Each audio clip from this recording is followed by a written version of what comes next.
I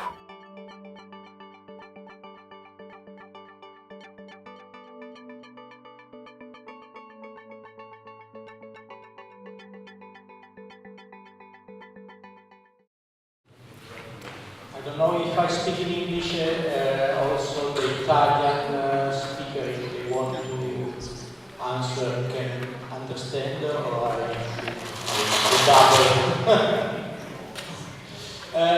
My question is also connected to the work of Professor Carducci, which means each democratic country has also a chart, a constitution chart.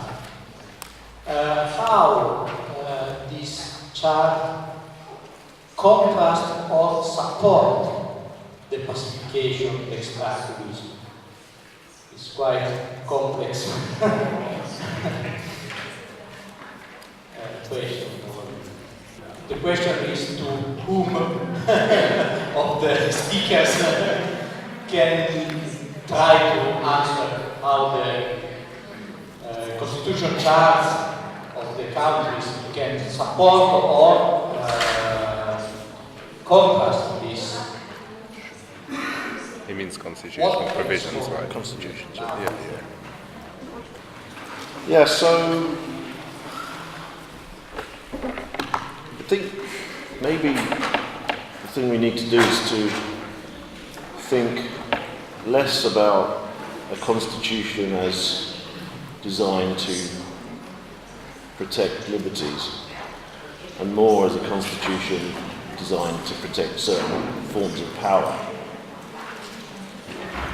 And the trick with every liberal constitution is that every liberal constitution allows for its own, either its own suspension or a suspension of its fundamental liberties, the fundamental liberties that are meant to be entrenched in the Constitution. In other words, every constitution has, it's called various things, an emergency clause, a clause for emergency measures, a possibility of declaring a state of exception. There's a lot that hangs on these. I mean, the earlier panel today talked a little bit about this idea of what is done in the name of emergency. But what is done in the name of emergency is two things. One is more or less anything can be done in the name of emergency. But the second thing is that emergency measures have a tendency of staying around. And they invariably get folded into security legislation. It's not always called security legislation. A lot of the time it's called, nowadays it's called, it's often called, anti-terror legislation, but it's essentially security laws. So if your question is designed to say kind of what do constitutions, what do democratic constitutions do to facilitate pacification, I would say, the trick is to not look at what the Constitution says are fundamental liberties, but to look at what the Constitution says is possible if those fundamental liberties need to be suspended. And the important thing is part of what's going on, part of what's entailed with the idea of pacification is not to just look for, if you like, the moment of emergency or the moment of exception, but is to look at the longer process in which, whatever you want to call it, liberties, rights are eradicated through security legislation. I mean, I think Mark's right to point to the extent to which, national security, public order, emergency, and these kinds of concepts, which are present in all constitutions and present the first duty of the state to provide security to its citizens. He's absolutely right to point to what that ultimately means in practice. I think the other thing that you can point to over the past, say, 17 years since 9/11, so after 9/11 there was a lot of discussion, so the terrorist attacks of 9/11 in the USA, which, as I was saying, fundamentally changed the world, I believe. there was a lot of discussion, academic discussion about, how do we balance liberty with security? A lot of philanthropic funders who put all their money into human rights organizations believed that human rights would stand as a bulwark to the worst excesses of the war on terror. So, extraordinary rendition, targeted assassinations, drone strikes, accountability for torture. There was this liberal belief that Europe was the cradle of human rights and we were somehow different to the USA by virtue of being that cradle of human rights. And as a result, we would somehow, strike this balance between liberty and security if it ever existed. And I think the last 5 years, maybe slightly more, I would point this, I would tie this to the emergence of so-called Islamic State out of the rubble of Iraq, and the sort of, the terrorist attacks we saw here in Europe, Brussels, Paris, Manchester and so forth. Any pretense that Europe's response to terrorism was going to be any different to the USA's or was going to somehow balance liberty and security was completely stripped bare. It's gone, that idea. And, if you look at the law that France adopted last year, that lowered the floor for human rights protection in a counter-terrorism context to a level that was previously unimaginable, that has set the new bar. So, I think the idea that, yes, with the political will, constitutions could offer, something of a bulwark. Of course they could.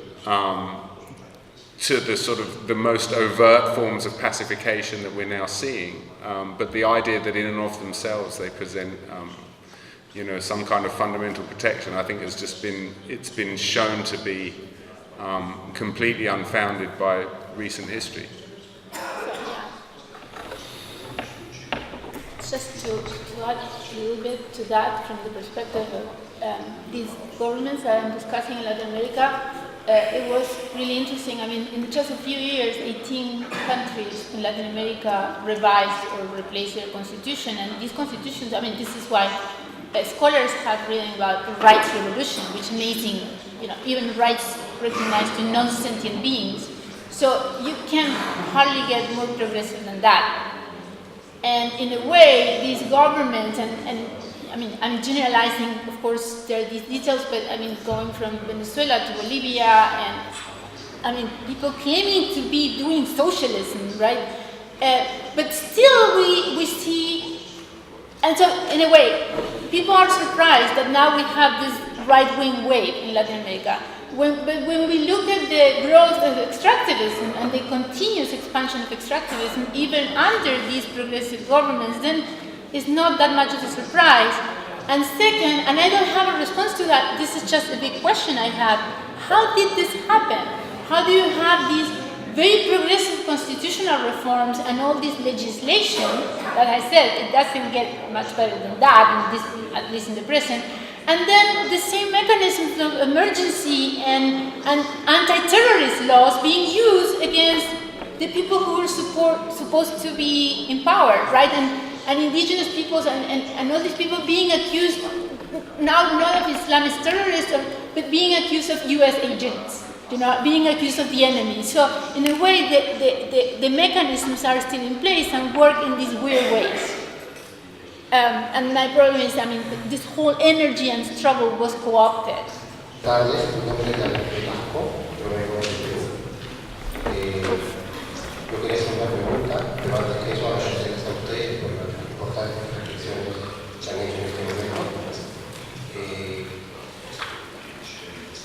Seguramente yo mañana les explicaré un poco más el fenómeno de criminalización de la protesta que ocurre en nuestro país. Pero ahora yo quería limitarme a hacerles una pregunta sobre un tema que fue tratando muy interesante, por cierto, y que a mí me permite tener más claridad en los conceptos que tenemos que manejar en nuestra lucha diaria, porque somos activistas, abogados, defendemos la tierra, defendemos a los defensores de la tierra de manera individual y colectiva también. Pero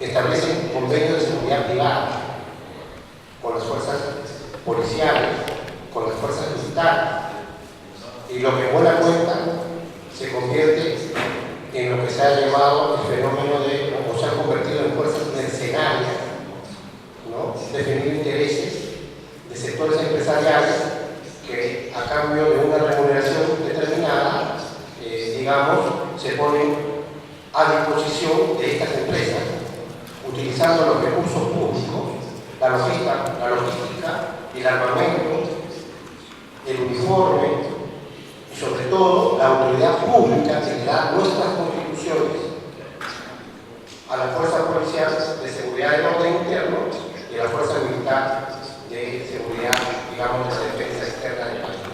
Entonces, no quiero exponerme mucho, pero quiero saber un poco qué piensan ustedes de este fenómeno que se está llamando, que está diciéndose que en el fondo está convirtiendo a las fuerzas policiales y militares en fuerzas mercenarias de las empresas en contubernio, sin duda, con el Estado, en su idea, si implementar una política neoliberal, en el caso del sector extractivo, se manifiesta en una autorización de explotación de los recursos, en un tipo de control, ni fiscalización, ni orden, etc. I would say, okay, thinking of that phenomenon, I tend to think of those agents as an extension of the state. If that happens and the state allows for it, in a way, they are not official.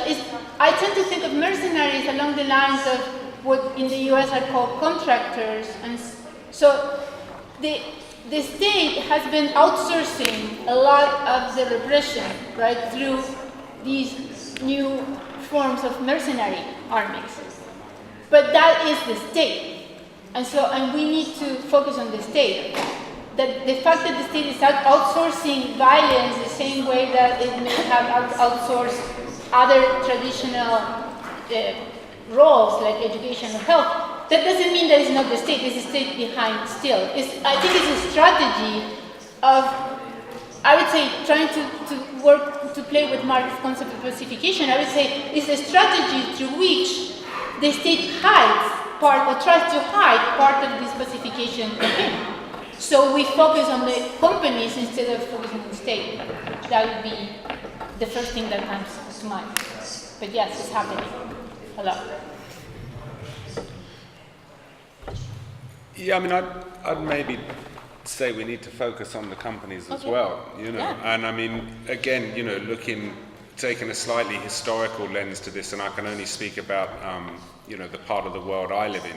You go back to the 90s and there were kind of serious debates within certainly the more progressive governments about the need to regulate private security companies, private security personnel, and the use of mercenaries and private security companies in war. Skip forward just a few years after 9/11 and, we're told suddenly, I can remember Commissioner Franco Frattini coming out and saying, look, security is no longer a monopoly for the state. It is a duty that is now shared between the state and the private sector. And, once you open the door to that, once that becomes your approach, I'm not going to say all hope is lost, but you open the door to some really troubling and challenging configurations of power that we're perhaps not so well placed to deal with. And I'd even go further that so much state power now is exercised through privately controlled infrastructure, whether that's surveillance which relies on big tech, whether that's the outsourcing of border controls, whether that's, the outsourcing of standard security functions. We either have to find a way of, tackling these companies or dismantling, what we've been calling the security industrial complex. So, I'm not entirely sure what the issue is here, in the sense that, capital chases money, right? Capital is a process in which money chases itself. And if you have an exponential rise in things called security, then it is unsurprising to find that private enterprises, as they're being called here, which I use the term capitalist, but if you prefer the term private, so be it. It's not surprising that more and more capitalist enterprises have entered into that field. There's money to be made from security. So if you're a good capitalist, why wouldn't you set up companies called security companies? And you could make a very simple case about not using the word mercenary because it's loaded with all sorts of things. The other concern I have about this, what I think lies behind the question, is that, and I think it also is there in Ben's answer, is that there's kind of an assumption built into the question and Ben's answer that the problem is private security. The problem is private security companies. Agreed. And I don't think that's the problem. I think the problem is what's taking place in the name of security. So it may be that some people have a preference to be tortured by an agent of the state rather than a private contractor, but I'm not sure there's much benefit in one rather than the other. If your argument is, well, the state torturers are better regulated, I kind of think you haven't been really following the story, because they're not, right? That's the point, right? They get away with this time and again. So I kind of think the discussion about private security companies, mercenaries, is a side issue. I don't think that's the issue. The issue is what is done in the name of security and how it's justified. Volevo solo aggiungere qualcosa in risposta a entrambe le questioni. Da un lato credo che sia un problema attribuire un valore in sé alle carte costituzionali. Allora, per molti motivi. Da un lato chiedersi se una carta costituzionale difende o offende i diritti del cittadino dipende propriamente da come essa è fondamentalmente usata, in quanto il diritto di base è interpretazione. Allora, se noi chiediamo a una carta costituzionale di dirci tutto, cioè di raccontarci esattamente come poi il mondo dovrebbe funzionare, forse non stiamo effettivamente parlando di una carta costituzionale.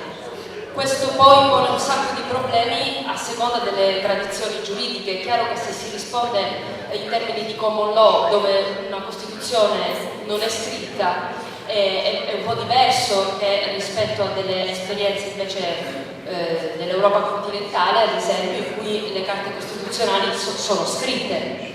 Non ho nessun tipo di fede nella Carta Costituzionale in sé per sé, ma tendo a pensare che sia problematico imputare al diritto, cioè alla norma, un valore positivo o negativo, proprio perché credo che siamo in una fase politica, capitalistica, neoliberale, in cui ciò che ha la meglio sono veramente le tecniche di governo, in qualsiasi modo esse sono queste che permeano la realtà. E questo per me significa anche che quando noi ci chiediamo che cosa fanno queste corporations a cui ovviamente imputiamo tutti i mali, non dobbiamo nemmeno dimenticarci che però c'è uno Stato che mima totalmente il mercato, che fa esattamente da agevolatore del mercato, per cui è vero che la colpa è di queste corporation, ma è vero anche che poi chi implementa, aiuta queste corporation è proprio lo Stato, ed è lo Stato che, ad esempio nel caso No TAP e nel caso No TAP, che sono quelli che sono usciti come casi specifici in questa discussione, lì è proprio lo Stato che criminalizza la popolazione. Lo fa certo non difendendo nient'altro che se stesso, le sue scelte di politica economica e in definitiva proprio queste corporations, invece di difendere, come ipoteticamente la Carta Costituzionale prevederebbe, il cittadino. Credo che ci scontriamo con questo e che anche quando lottiamo dobbiamo capire che le nostre forme di attivismo devono essere completamente plurime, perché abbiamo lo Stato contro, abbiamo le corporations contro e sul piano invece di scontro fisico certamente abbiamo anche la polizia. Io semplicemente volevo riprendere la questione dell'emergenza. Io penso che in Italia, con l'entrata dell'emergenzialismo, quindi quello che dicevo nel mio intervento a metà degli anni 70, fine anni 70, l'Italia da un lato è entrato a pieno regime nel sistema reganiano carceriano, dall'altro lato di fatto c'è stata una Costituzione formale, Costituzione materiale che ha scalzato totalmente la Costituzione materiale, formale. Cioè ormai noi viviamo dentro uno stato di eccezione permanente e questo stato di eccezione permanente in questi lunghi 40 anni è stato fatto totalmente assorbire all'interno della popolazione e oggi la popolazione è conscia di essere sorvegliante e sorvegliato. E dentro questo meccanismo che oggi si crea la società del controllo e dentro la società del controllo c'è una continua ridefinizione del nemico pubblico e che può essere il manifestante, così come può essere il migrante, così come può essere il tossicodipendente. E dentro tutte queste ridefinizioni del nemico pubblico si sono costruite una serie di impalcature di leggi speciali che oggi colpiscono tutti quanti noi. I have a question. Thanks for your presentations. My question is on the strategic reason behind the framing in terms of pacification. You said earlier that training spaces there was a lot of problem because there was a lot of euphemisation behind this concept. Why choosing the term pacification?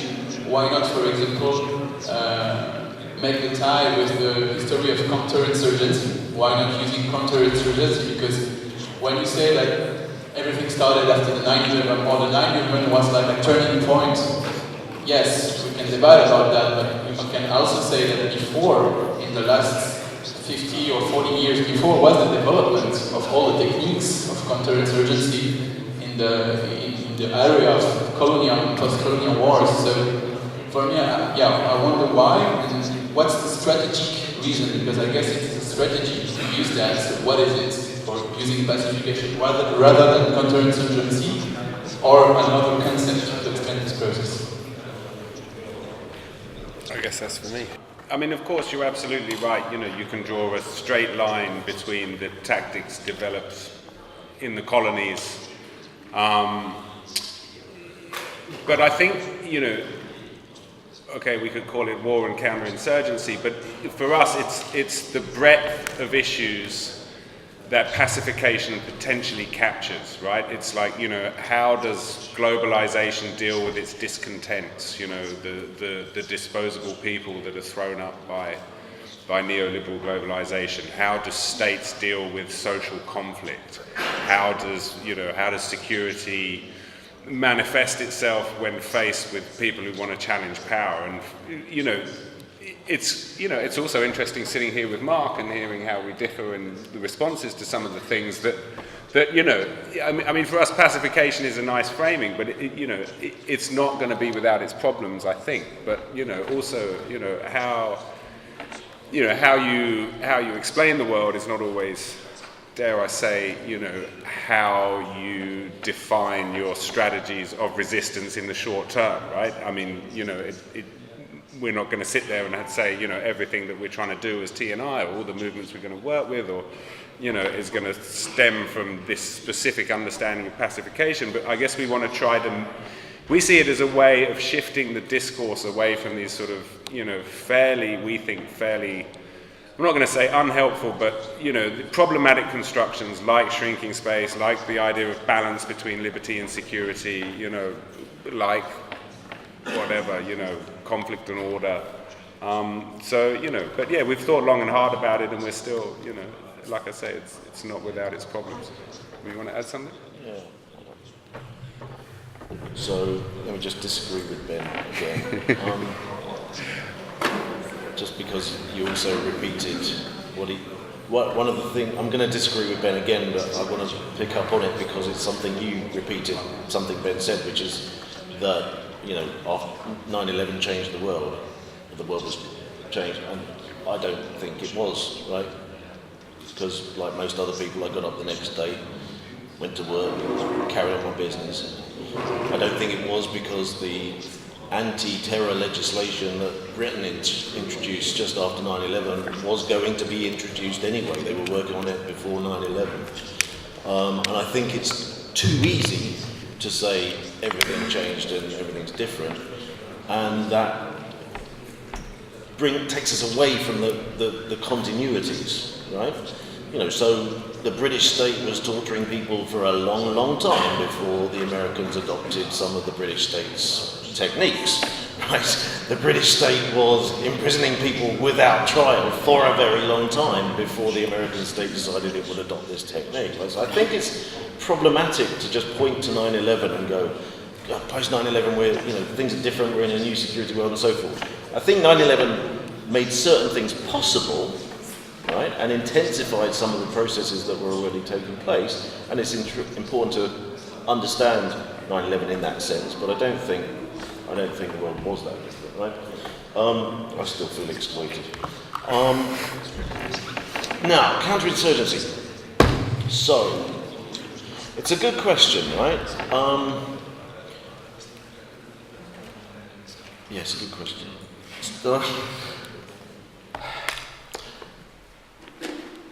So one of the things I like about pacification is partly it has a much richer history than counterinsurgency.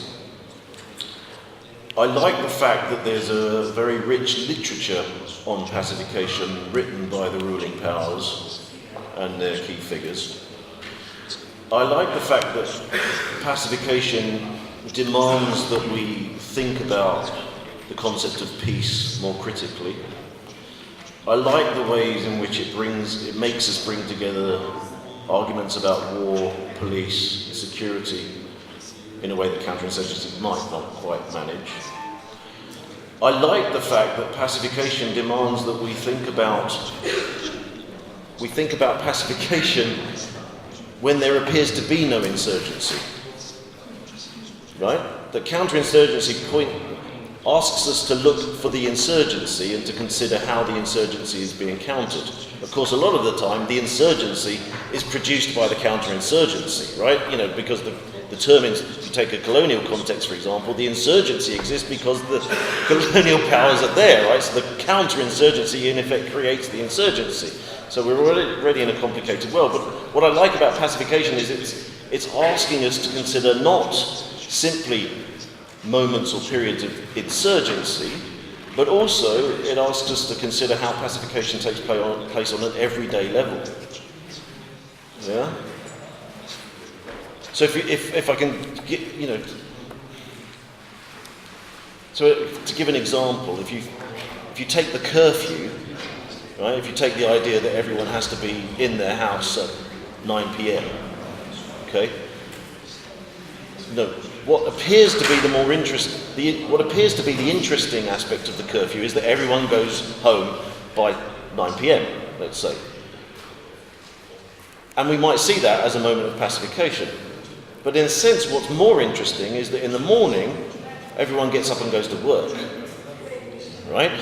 So when, for example, cities are zoned off or closed off so that people can't travel across the city after 9 o'clock, what's more interesting is that those zones are then lifted so that people can travel because they have to travel to work, right? And that's what I like. That's what I'm hoping that pacification does, right? It's asking us to consider, if you like, the everyday of pacification as much as the moments of exception, the moments of emergency, the insurgency, the moment of resistance, and so forth. I mean, there is an entwined history between them, and so if you look at counterinsurgency documents from the mid-60s onwards, you can see that quite clearly the people who are writing counterinsurgency documents have pacification in mind and that long history of pacification in mind. You know, I just feel compelled to come back because, you know, you name your program after someone's work, you invite them to southern Italy and, you know, they disagree with everything you say. But no, just, I think a couple of points, like on, you know, on when I was talking about the things that changed the way TNI went about its business and did its work and made, you know, the concepts of peace and security as a program no longer viable or you know, a sound framing. And you're absolutely right. You know, the Terrorism Act 2000 made permanent 30 years of what was previously emergency legislation. You know, that happened the year before 9/11. But equally, I think, you know, if you're sort of in the business of trying to think about progressive social change, you know, 9/11 changed politics, and it changed the politics of the possible, and the conversations we were having about, you know, the value of human rights protections within constitutions. You know, if we see that as a very real struggle that plays out in the courts, you know, 9/11 fundamentally changed what was going to be possible in terms of the way, you know, human rights judgments and practices were going to fall. So, to your question, I mean, I could add, from my perspective, trying to work with this concept is, well, pacification works through campaigns that we can delimit, and also in comparison to counterinsurgency, while counterinsurgency and the literature, of course, includes the cultural aspect, but it's more from a very military, strategic point of view, where pacification, I think, allows us to think strategically of these campaigns that are campaigns of capital. So in that sense, I mean, we were discussing with Brendan earlier today, and I was saying, you know, on the one hand, it reminds me of hegemony. On the other hand, it reminds me of Foucault's concept of the dispositive, but whereas the dispositive is broader. I mean, pacification is about capital and capital accumulation, right? And it brings together the military with a political component in a way that I think is more productive than, you know, as an added thing to the military in counterinsurgency. I have a question. Mark, you tell that pacification is a class war, and I was wondering against who? Because you said capital is money that makes money, but it makes in a particular way. It makes it by exploitation of the workers. And in this description, when you related, and I think suppose in given works, when you related pacification with dispossession or accumulation, more dispossession than accumulation, I found not clear which is the subject of market economy. There are pre-capitalist societies in Latin America, for example, but you say that capital advances over what? Over something that's not capital? Because capital is not just money that makes money, it's our social relation. We are part of capital, as in my case, variable capital. So I don't get clear how it's the relation. And in some way, I think there's links, for example, to privatization, capital concentration, centralization. So in that very mix, and I think this mixture is problematic because the question is, this whom is attacked, why can confront this? And it's different if it's working class, and if it is petty capital, or if it is not capitalist who is confronting. The power to confront this came from outside the capital, came from inside the capital, and I would like to know your answer. Yeah, that's a good question. So when I took the microphone back just a moment ago, I was going to add another thing, which I can now add because, in a sense, you created the possibility. So for me, and I think people who are using the category, we're in the process of developing the argument, right? That it is something that, you know, I stumbled upon when I was writing a book which became Critique of Security. And I discovered this literature and I started reading more and more, and then I essentially threw it around a bit with some other people, and some of those people are here and they seem quite energised by it, and TNI seem quite excited by it, and not anymore. So how many nights have I got in the hotel left? Are you going to cancel my room? Go. So it's an argument in process, right? It's a concept that we're developing, and we're thinking about how it might be applied. Now, in relation to your exact question, what I actually said when I mentioned class war was what we used to call class war, right? Because I'm aware that there is precisely the tension that you're pointing to. And I think, in a sense, that this thinking about pacification in relation to extraction brings to the foreground precisely your question, which is, well, it's one thing to talk about war against the workers, but actually is the pacification of extractivists a form of class war, or is it something else? Who is the enemy here? And I think you're absolutely right. I think at some point, of course, there's a broader point to be made, which is, actually, potentially, we're all the enemy, regardless of our place within the labour process. There is a point to make, which is most of us are still wage labourers, of course. Although we might not be engaged in the forms of protest that we're engaging in as wage labourers, we might be engaged in them as something else, which is whatever it is, campaigning against the appropriation of land or something. But I would say, it is important to recognise just how much the people can be conceptualised as the enemy by the state when it's engaged in campaigns. There's a story about, the disturbances in Ferguson after the killing of Michael Brown. Yeah. So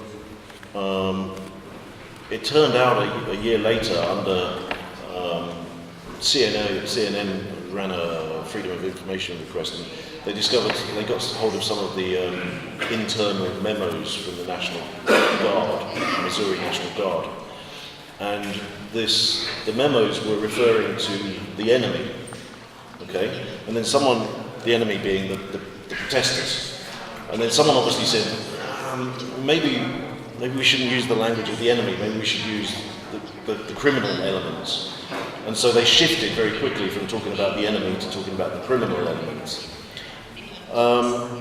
The problem is that at that moment in time in Ferguson, there were arrest warrants for 16,000 people, which was nearly the entire population of Ferguson. Now, whether you want to conceptualise that in class terms, or whether you want to conceptualise it in terms of the people, I think it is important to register just how much we can be understood as the enemy. Okay, so just a couple of images and thoughts.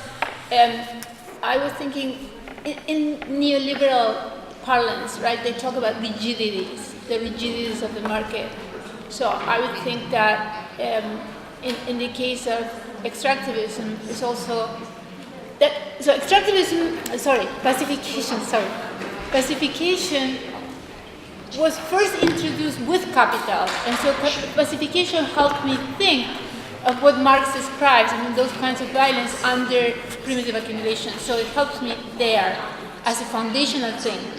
But then pacification campaigns come back with capitalist restructuring. And so within capitalism, right, when a whole population of a whole set of social relations become obsolete for the purposes of capital reproduction, like industry in upstate New York, or certain forms of land distribution and production, or certain forms of urban living, then pacification campaigns will be targeting those rigidities or rights or people, and that's what becomes targeted. I'm just thinking. So it's not the people in general, it's whoever is there that becomes an obstacle for this new cycle of capitalist accumulation. That's what I think. Do you think it works?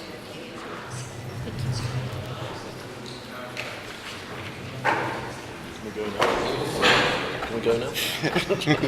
How do you say?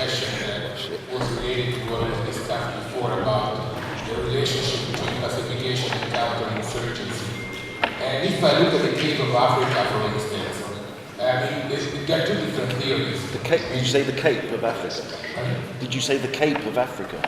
Case, I think. Global case of Africa, where, for instance, if you look at under the lens of the resource wars perspective, you see that, okay, there is abuse of international companies of police forces like the Niger Delta. You know, justify local resistance, but in some cases, you also have the intervention of non-state actors, armed actors, like for instance, the Niger Delta. You have the Niger Delta Avengers, or the men, or all these kind of, let's say, independentist armed struggle movements that are actually rising from the resistance against the damage brought down by transnational companies, or in West Papua or the Solomon Islands, where the insurgents and independentist armed independentist struggle generated from the impacts of the destructive activities of transnational companies. And this is not, I think, comparable to what we're discussing, that the police is trying to, well, the state force is trying to control local communities' resistance. It's something that's very different, because it is about the intervention of armed forces that are non-state. And this triggers a kind of war, or low-intensity warfare. How do the two things relate? Is there any chance of instilling some common responses and some commonalities from the discussion we're having here, and if you shift it on the resource wars perspective? I think you've pointed to the answer to your own question in the way that you asked it, and I don't, I guess, I started out by talking about the different areas of work that the TransNational Institute's engaged in, right? And one of the things that we're acutely aware is that the War on Pacification program lacks alternatives, in the sense of, our economic justice people, they know what they want, right? The climate change people, they know what they want. The drugs and democracy people, they know what they want, and we sort of have a sense of what we'd like, but we're, and you look at, there's some amazing political stuff going on in the UK right now, and there was this big, The World Transformed, which has almost eclipsed the Labour Party conference, right? And again, they're talking about all these amazing things that Jeremy Corbyn is going to do. But dealing with the state, the intelligence services, the military, whatever, is not part of that agenda. And I guess I'm making this point because I don't have an answer to your question beyond trying to do things like this and the workshop that Mark's put together in terms of what are we're in such a defensive position, and I look at this like my colleagues at the TNI have been fighting the war on drugs for 40 years, right? And when they started out, there was, this was it. Criminalization, war on drugs, that was the model. 40 years later, they're getting some traction. I'm not sure if some of the models of deregulation and legalization are what they had in mind, but it's a long game. And so, my simple answer to you is all I think we can do at the moment is begin to connect the dots, identify the commonalities, look at what are the tactics and techniques that are happening, and then think collectively about how we might respond. I'm hoping Mark's not going to just completely disagree with me again, but let's see. That's my TNI hat, right? That's okay. Yeah. I do the. It does sometimes feel like living in a box marked hopeless. The thing about the war on drugs is, if the idea is that the people who are fighting against the idea of the war on drugs, if their idea is to stop the war on drugs, because the war on drugs is ineffective, and there is now more and more people coming on board with that idea that the war on drugs isn't defeating drugs, the drug industry, etc.